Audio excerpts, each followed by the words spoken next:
Kenapa, geng? Kenapa hal-hal yang memalukan dan merugikan ini selalu dan selalu terjadi di negara Konoha? Kenapa ini tak pernah terjadi di Malaysia?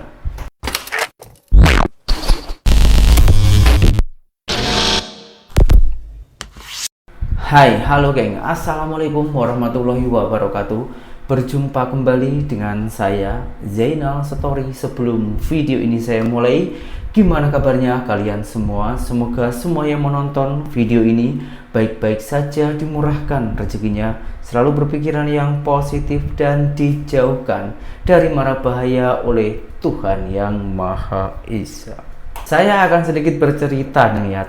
Biasa itu saya kalau telepon ataupun bincang-bincang lewat telepon genggam ataupun handset dengan orang Malaysia, biasa yang saya ceritakan itu tentang kuliner, kabar, keadaan sekarang di Malaysia itu macam mana, yang pada intinya saya itu selalu bertanya tentang keadaan di Malaysia saat ini.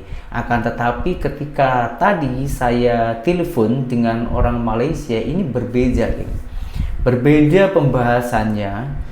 Dia orang itu bertanya kenapa para koruptor-koruptor ataupun pejabat-pejabat selalu viral di Indonesia, dan ini sangat-sangatlah negatif.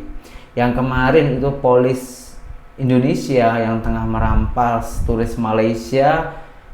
Kini terjadi lagi yang lagi viral itu Harvey Mois ya geng, suaminya Sandra Dewi telah koruptor di Indonesia sebesar 300 triliun ya kalau nggak salah, dan hukuman penjara hanya 6,5 tahun.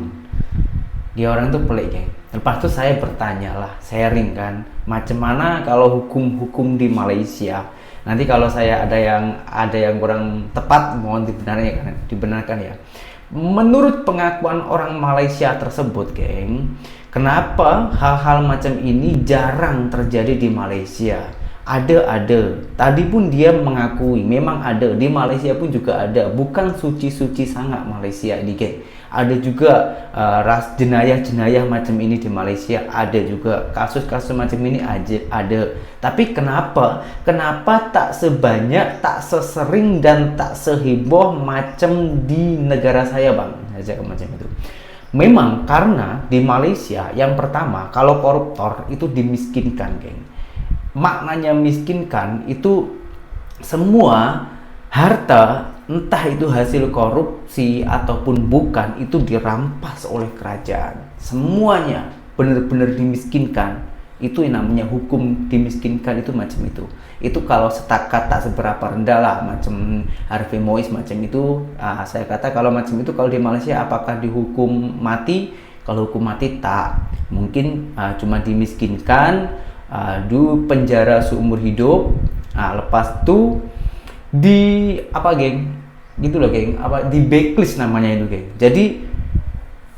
Jadi yang mendapatkan kerugian itu bukan hanya koruptornya saja, tapi anak cucunya itu mendapatkan dampaknya, geng. Contoh, misalnya anaknya itu sekolah university mau menjabat menjadi TNI lah di Indonesia ya, itu tak boleh karena data-datanya bapaknya itu masih ada.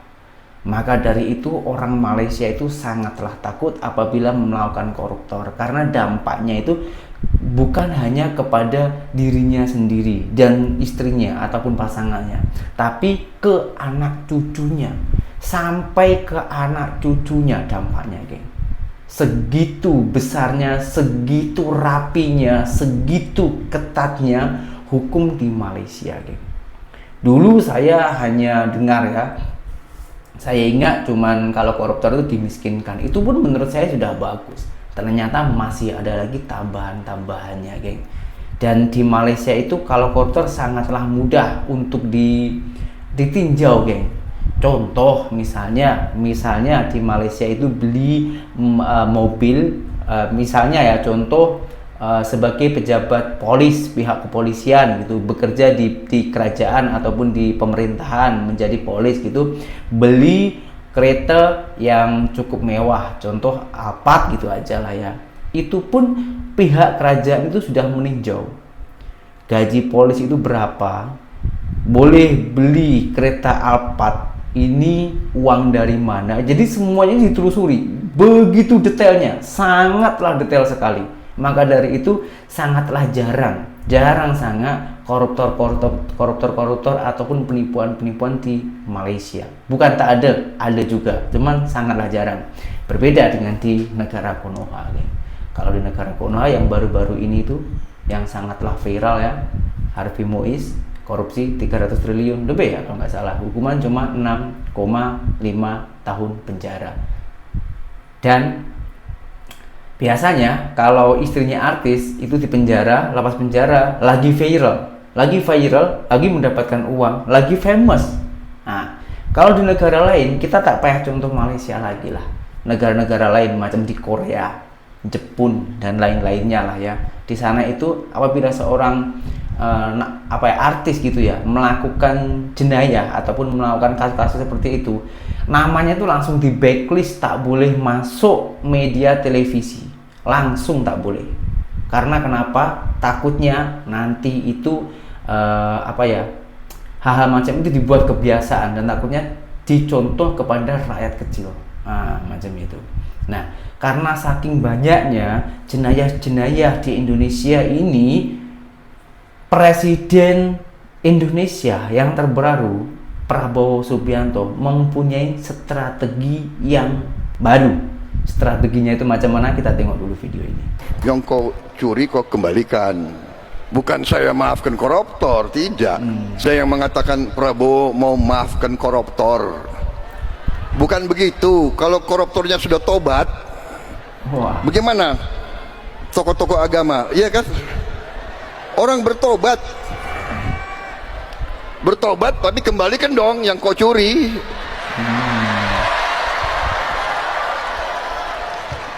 Enak aja. Udah nyolong, aku bertobat. Enak banget ya. Yang kau curi kau kembalikan. Bukan saya maafkan koruptor, tidak. Saya mau sadarkan mereka yang sudah terlanjur dulu berbuat dosa, ya bertobatlah. Itu kan ajaran agama. Bertobatlah, kasihan rakyat, kembalikan uang itu. Sebelum kita cari hartamu kemana, kita akan cari itu. Rakyat menuntut pemerintahan yang bersih. Saya ulangi, rakyat menuntut pemerintah yang bersih.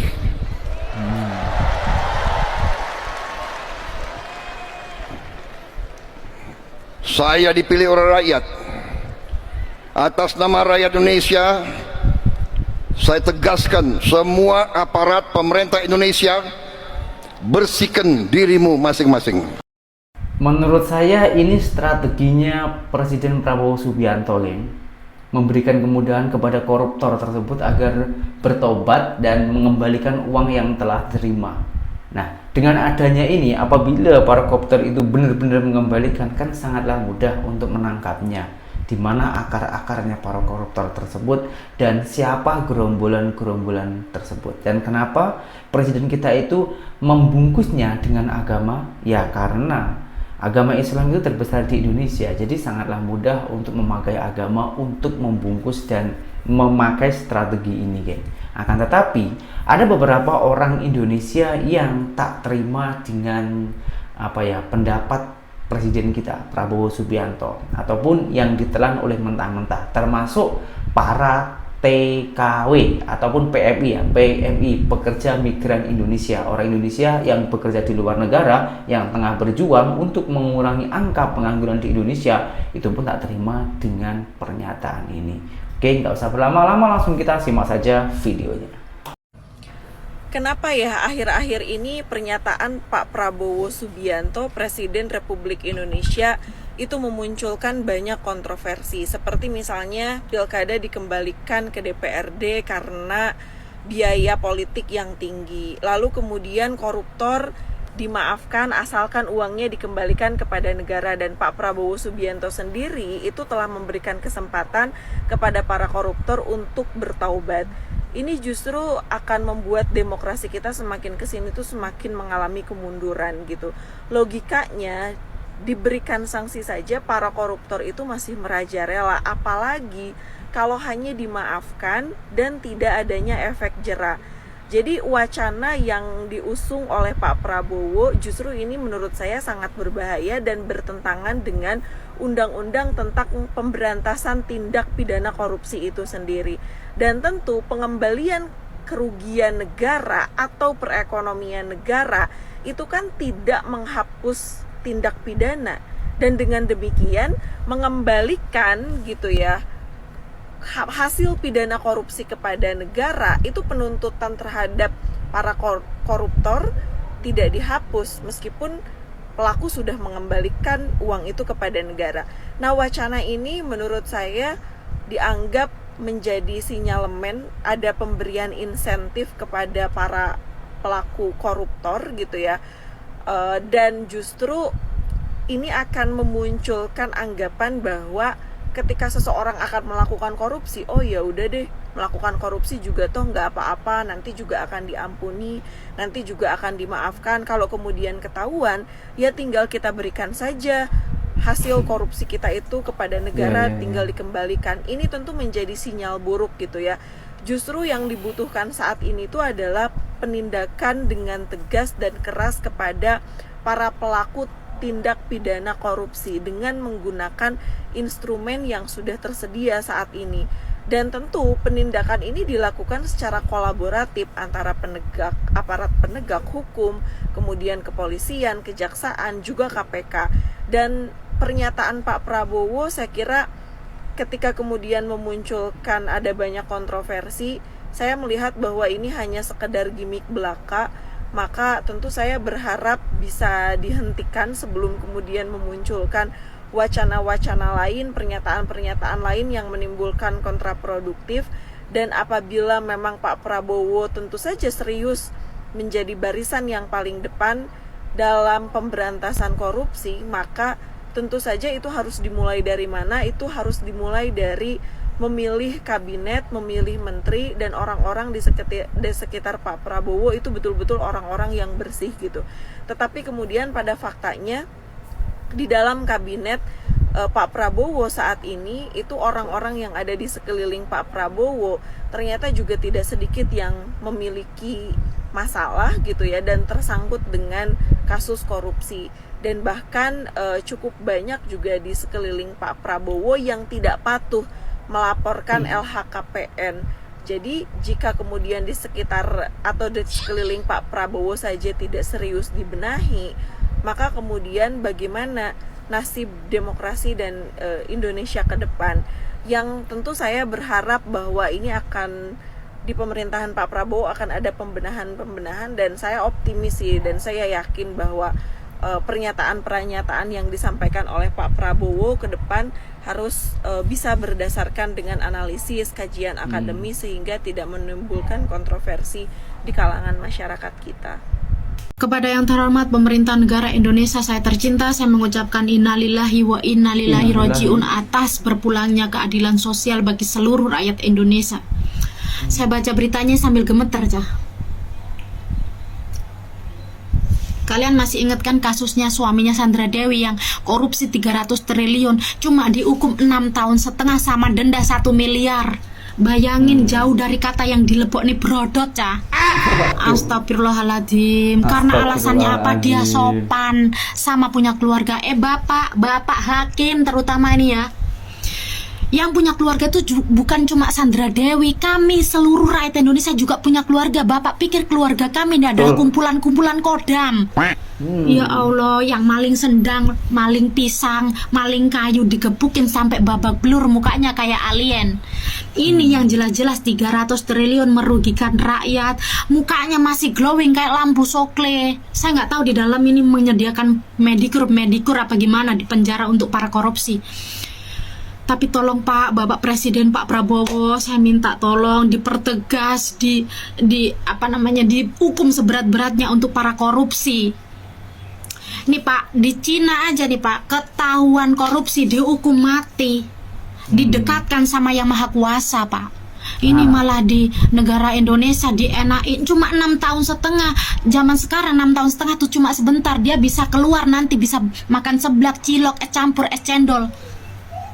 Ya Allah, ini apa-apaan ini Pak. Nanti semua orang jadi berpikir kita korupsi aja, pas di penjara ditanya kita punya keluarga dan bersifat sopan, kalau perlu nih di penjara nyuciin kakinya polisi setiap hari.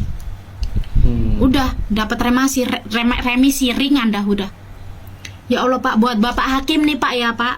Pak, umur kita nggak tahu sampai berapa Pak. Tiba-tiba Bapak makan seblak keselak mati, kita juga nggak tahu Pak. Bapak nggak takut apa sama cambuk peti amarah sulinya malaikat maut? Di padang mahsyar udah nggak ada yang belain Pak. Bapak sekarang masih hidup di dunia, masih bisa lihat masjid, bisa lihat gereja, nggak tahu apa agama Bapak apa. Tobat Pak, Pak tobat Pak, ya Allah. Saya tuh kemarin udah effort banget ya, lihat korupsi ditangkap, di sini ditangkap, di sana ditangkap, ini malah dijatuhin sama kabar kayak gini. Ya Allah, ini apa ini? Saya cubit ini, saya kampleng ini muka saya pikir saya cuma mimpi, ternyata enggak. Ya Allah, tolong Bapak, aduh, saya nggak bisa berkata-kata ini, saya nggak bisa berkata-kata. Saya sebenarnya mau nangis ini Cah, tapi bola mata saya nggak bisa jatuh. Bola mata lagi, air mata saya nggak bisa jatuh. Dior, nggak bisa, nggak tahu wes. Sebenarnya banyak lagi suara-suara rakyat Indonesia ataupun netizen Indonesia yang mengulas, yang mensuarakan tentang hal ini. Yang pada intinya semuanya itu komplain di mana keadilan hukum rakyat Indonesia. Tapi kalau kita tayangkan nanti takutnya itu terlalu panjang durasinya, menimbulkan korang itu bosen. Jadi kalau korang itu nak teringin sambungan videonya ataupun suara rakyat Indonesia yang lainnya, coba tulis di kolom komentar. Nah ini untuk penutupan kita kasih lagu untuk para hakim, dan yang membawakan ini salah satu orang Indonesia yang berperan ya ataupun bekerja di bidang pengamen, akan tetapi sangatlah cantik, suaranya juga merdu. Oke, gak usah berlama-lama, langsung kita simak videonya. Hukum adalah